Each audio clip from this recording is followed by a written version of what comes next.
Les 20 dernières années, on a préparé tous les pays limitrophes à une guerre contre la Russie. Je vous ai dit tout à l'heure que je suis allé voir les camps de la mort à Auschwitz-Birkenau en Pologne.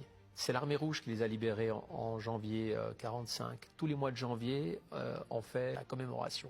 Les seuls qui ne sont pas invités, c'est les Russes. Depuis 20 ans, chaque fois qu'on a pu les humilier, on les a humiliés. On a vécu une chose horrible en matière de crime organisé, c'est même pas du terrorisme, c'est du crime organisé qui s'appelle l'État islamique. Les seuls qui finalement nous en ont débarrassés, ce sont les Russes. En Syrie et en Irak. En Syrie et en Irak, ils ont payé le prix pour ça. Non seulement on leur a pas dit merci, mais on a continué à les humilier. On continue tout le temps à les humilier. Pour eux, si on se met à leur place, ils sont en train de lutter, ils sont en train de mener une lutte de survie. C'est le plus grand pays du monde, 8 fuseaux horaires, 40% de toutes les matières premières du monde.